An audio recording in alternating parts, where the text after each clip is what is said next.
The Solitary Reaper. About the poet. कविଙ୍କ विषय. William Wordsworth was born on 7th April 1770 in Cockermouth in the Lake District, England.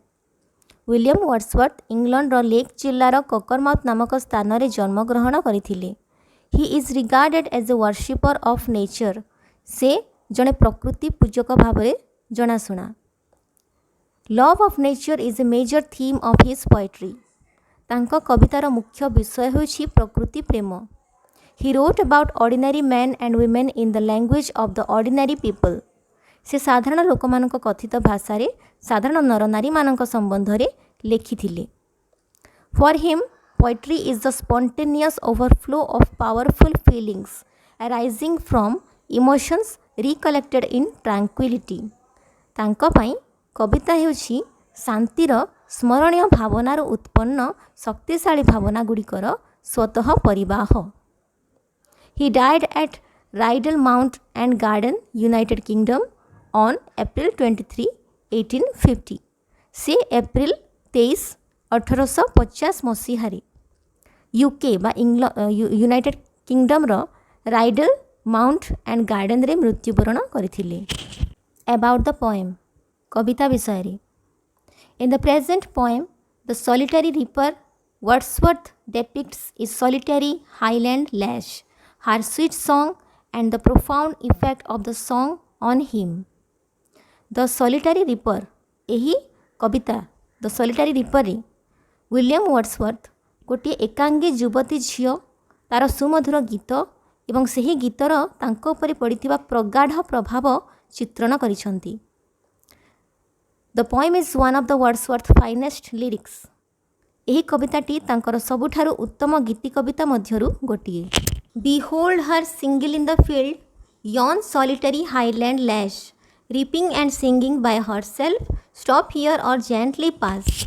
Behold her single in the field, yon solitary highland lass, reaping and singing by herself. दूररे थिबा Scotland उपत्यकारे थिबा शस्य क्षेत्र रे उपस्थित एकांगी झियो को कवि शस्य काटुथिबा ओ गीत गाउथिबार देखुछंती. स्टॉप हियर और जेंटली पास. कवि अन्य पथिक मानंकु कहउछंती जदि झियर संगीत सुनिबाकु चाहुछ ताहले एठी रही जाओ. स्टॉप हियर माने एठी रही जाओ और जेंटली पास किंबा झियो को जेपरि व्याघात न हुए तमे धीर स्थिर भावे सेठारु चली जाओ. Alone she cuts and binds the grain and sings a melancholy strain. Oh listen, for the vale profound is overflowing with the sound. Alone she cuts and binds the grain and sings a melancholy strain. Alone she cuts and binds the grain. झीटी एकाकी शस्य गुड़िक काटुछि एवं बांधुछि. And sings a melancholy strain एवं गोटी दुखपूर्ण गीत गाउछि.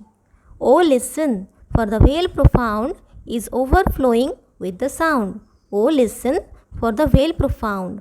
शुण, से समग्र उपत्यकाटी वेल माने वेली, प्रोफाउंड मीन्स गभीर, से गभीर प्रशस्त उपत्यकाटी से झीर संगीत रे उछुली पड़ुछि.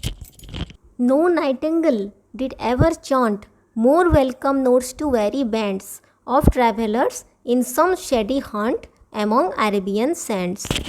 No nightingale did ever chaunt. Nightingale होछि यूरोप रो एक गायक पक्षी जे कि आरब रो मरुभूमि रे थिबा मरुद्यान गुड़िकरे क्लांत पथिक मानंकु मनमुग्धकर संगीत सुनाई थाए. तो लिखाई कौन, नो नाइटिंगेल डिड एवर चॉन्ट. कौन सी नाइटिंगेल पक्षी मध्य से झील परी एतिकी सुमधुर गीत गाई नथिबो. More welcome notes to weary bands of travellers in some shady haunt among Arabian sands. तो से चढ़ई मैंने नाइटिंगेल चढ़ई मैंने से परी केबे सुमधुर गीत गाई नथिबे जहाँकि से माने क्लांत पथिक मानंकु सुनाई थांती जो माने आश्रय नहीं थांती आरब मरुभूमिर मरुद्यान गुड़िकरे.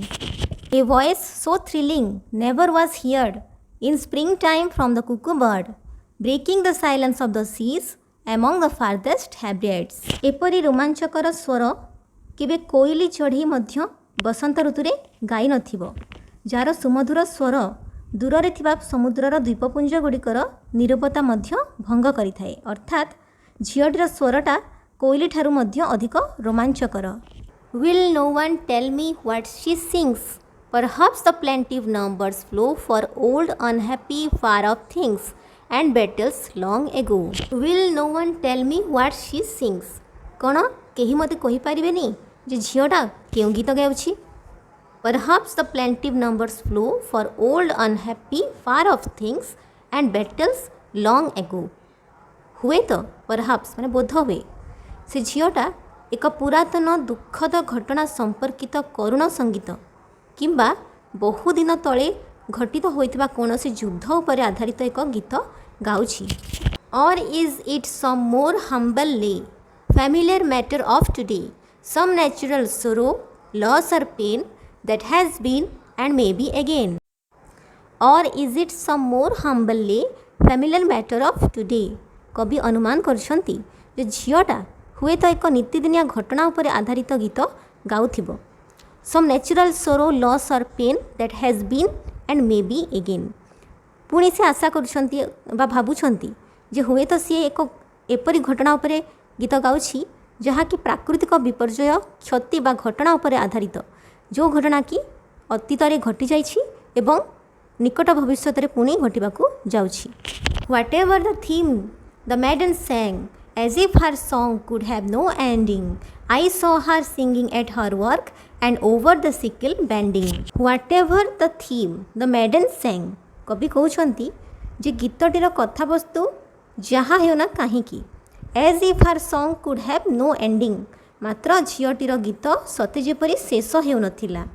I saw her singing at her work मु माने किए कवि कवि देखिचंती से झील को काम करथबा बेले को काम शस्य काटुथबा समय रे गीत गाई चलीछि सी।